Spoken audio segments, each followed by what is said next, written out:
എന്താ ഇവര് വരാന്തയുടെ കഥാകൃത്ത് തിരക്കൊഴിയട്ടെന്ന് പറഞ്ഞ് വരാന്തയുടെ അറ്റത്ത് മാറി നിൽക്കുമായിരുന്നു. അവരെല്ലാം ഓരോ സാധനങ്ങളും ഇങ്ങനെ വാങ്ങിക്കൊണ്ടുപോയി കുട്ടികൾക്ക് കൊടുത്തിട്ട് വേണമെന്ന് പറയുന്നല്ലോ. ഇതിനിടയിൽ പീഡികക്കാരൻ എന്നെ കണ്ടു കഴിഞ്ഞിരുന്നു. എന്താ വേണ്ടത് എന്ന് ചോദിക്കുകയും ചെയ്തു. പക്ഷേ തിരക്കില്ല. അവർക്കൊക്കെ കൊടുത്തിട്ട് മതി എന്ന് കൈകൊണ്ട് മുഖം കൊണ്ട് വ്യക്തമായി ഞാൻ വരാന്തയുടെ അറ്റത്ത് തന്നെ നിന്നു. അങ്ങനെ ഒരു സാക്ഷിയെ പോലെ അവിടെ നിൽക്കുമ്പോഴാണ് ആ കുട്ടി എന്റെ ശ്രദ്ധയിൽപ്പെട്ടത്. കുട്ടി നിന്നത് എന്റെ വളരെ അടുത്ത് തന്നെയായിരുന്നു. വരാന്തയുടെ വക്കിലുള്ള തൂൺ ചാടിക്കൊണ്ട്. കഷ്ടിച്ച് 6-7 വയസ്സ് മാത്രം മതിക്കുന്ന ആ പെൺകുട്ടിക്ക് പറിച്ചു നട്ടതിന് ശേഷം വെള്ളം കിട്ടാത്തതിനാൽ വാടിപ്പോയ ഒരു ചെടിയുടെ ധന്യമുണ്ടായിരുന്നു. അവളുടെ ഉടുപ്പിന് നിറമുണ്ടായിരുന്നില്ല. അത്രമേൽ അത് പഴകിയിരുന്നു. വരാന്തയുടെ വക്കിൽ നിൽക്കുമ്പോഴാണ് കുറച്ച് അടുത്തിട്ട് ഒരു പെൺകുട്ടി അവിടെ നിൽക്കുന്നത് കണ്ടത്. ആ പെൺകുട്ടി ആണെങ്കിൽ കഷ്ടിച്ച് 6-7 വയസ്സ് മാത്രം പ്രായമുള്ള ഒരു പെൺകുട്ടിയായിരുന്നു. അവളുടെ ഉടുപ്പിന് നിറമുണ്ടായിരുന്നില്ല. അത്രമേൽ അത് പഴകിയിരുന്നു. മുടിയിൽ എണ്ണമയം ഉണ്ടായിരുന്നില്ല. അത് വാർന്നു കെട്ടുകയോ പിന്നിയിടുകയോ ഒന്നും ചെയ്യാതെ സമൃദ്ധമായി കാട് പിടിച്ചിരുന്നു. പക്ഷെ എന്റെ ശ്രദ്ധ ഇതിലൊന്നും അല്ലായിരുന്നു. എന്റെ ശ്രദ്ധ അവളുടെ സാമാന്യത്തിലധികം വലിപ്പമുള്ള മനോഹരമായ കണ്ണുകളിലായിരുന്നു. ആ കണ്ണുകളിൽ ലോകം മുഴുവൻ പ്രതിഫലിക്കുന്നുണ്ടായിരുന്നു. ഞാൻ അവളുടെ ശോഷിച്ച ചുമലിൽ കൈവച്ചുകൊണ്ട് ചോദിച്ചു, പേരെന്താ? കഷ്ടിച്ച് 6-7 വയസ്സ് മാത്രം പ്രായമുള്ള ആ പെൺകുട്ടി അവിടെ നിൽക്കുമ്പോൾ അദ്ദേഹത്തിന്റെ ശ്രദ്ധയാണെങ്കിൽ മുടിയൊന്ന് വളർന്നു കെട്ടിക്കുകയാണ്, മഞ്ഞ ഡ്രസ്സൊക്കെ ഇട്ടിട്ട് നിൽക്കുകയായിരുന്നു. ആ പെൺകുട്ടി ആണെങ്കിൽ അല്ല, അവർക്ക് അതിനുള്ള പൈസ ഇല്ലായിരുന്നു. അങ്ങനെ അമ്മയും അച്ഛനും ഒക്കെ ജോലിക്ക് പോയി. അവരുടെ അമ്മയ്ക്ക് അതിനൊന്നും സമയമില്ല.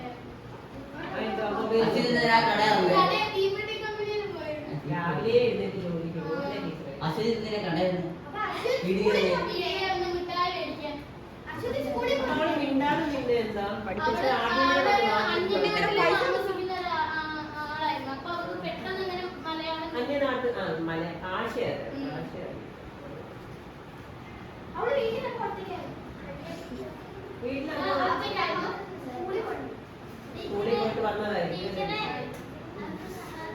വൈകുന്നേരമായപ്പോ അവള് സ്കൂളിൽ വിട്ട് വന്നതായിരിക്കും അല്ലേ?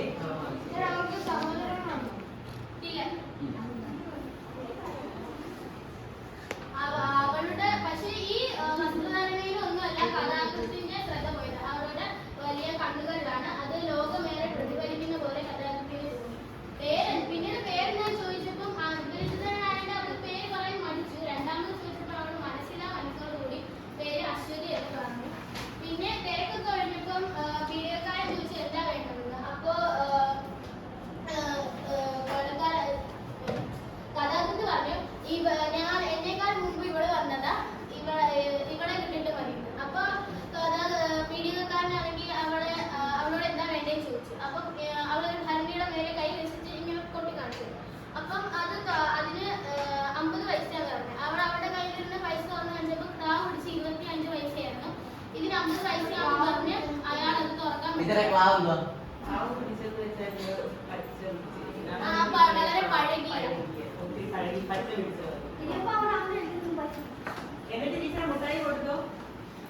മുട്ടായി. പിന്നീട് അയാൾ അത് കൊടുക്കാൻ മടിച്ച് ആ പാത്രം അടച്ച് ഒന്നും സംഭവിക്കാനുള്ള മട്ടില് അയാൾ പോയി അടുത്ത ആളോട് സാധനം ചോദിച്ചു. അപ്പം ഇല്ല, അവിടെ തന്നെ നിൽക്കണം. ആ ഭരണിയുടെ മുകളിൽ തന്നെ കഴിച്ചു.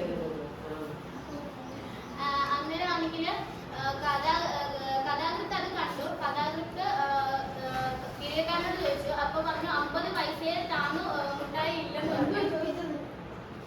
50 പൈസ താന്നു മുട്ടായി ഉണ്ടോന്ന് ചോദിച്ചു. കഥാകൃത്തിനാണെങ്കിൽ ആ പെൺകുട്ടിയോട് അടുപ്പം അവളുടെ ആ കണ്ണുകളും എല്ലാം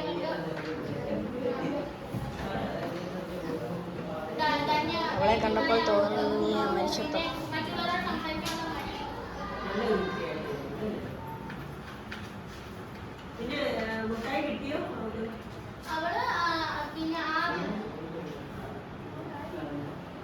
അത് പറഞ്ഞു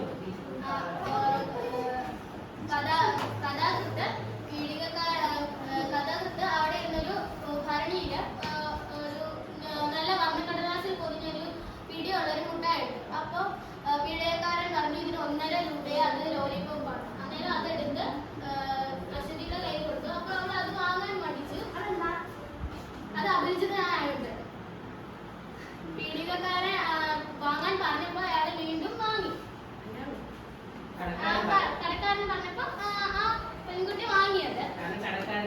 അറിയാൻ പറ്റും. അച്ഛനൊക്കെ സാധനം വാങ്ങിയപ്പോൾ പിന്നീട് അവള് അങ്ങോട്ട് നടന്നപ്പോ പീലിയക്കാരനെ അവളെ വിളിച്ച് രണ്ടാമത് വിളിച്ചിട്ട് ചോദിച്ച് അവളാണെങ്കിൽ അവൾ ആദ്യം പറഞ്ഞുള്ള മിഠായി കൈ വെച്ചില്ലായിരുന്നു. ആ മിഠായി അവളുടെ കൊടുത്തു. പക്ഷെ എന്നിട്ട് 25 പൈസ ഉണ്ടായിരുന്നല്ലോ അവളുടെ. അത് അയാൾ മേടിച്ചു. എന്നിട്ട് തനിക്കാൻ നഷ്ടമൊന്നും പറഞ്ഞ് കയറിയത്. പക്ഷേ കഥാകൃത്ത് വിചാരിച്ച് അത് മേടിക്കത്തില്ലായിരുന്നു. അങ്ങനെ അവൾ ഓടി മറിഞ്ഞു. കഥാകൃത്ത് നടന്നു.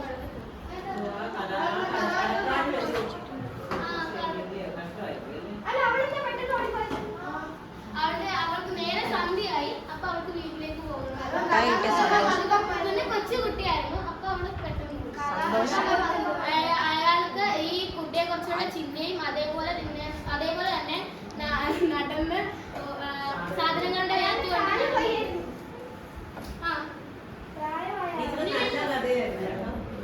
എല്ലാവർക്കും ഇഷ്ടപ്പെട്ടോ? ഉപ്പും മുളകും അരിയും ഗോതമ്പും എല്ലാം. ആ കലാകൃത്തിന് ഒരു പ്രായമായ ആളാണ്.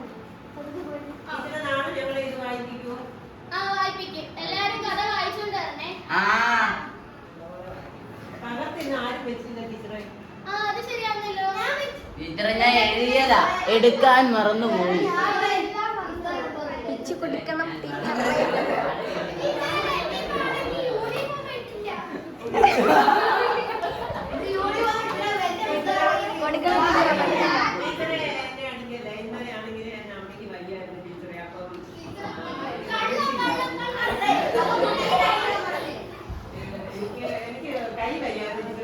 സത്യമായിട്ട് കൈ അതുകൊണ്ടാണ് ടീച്ചർ നാളെ സത്യമായിട്ട് ഞാൻ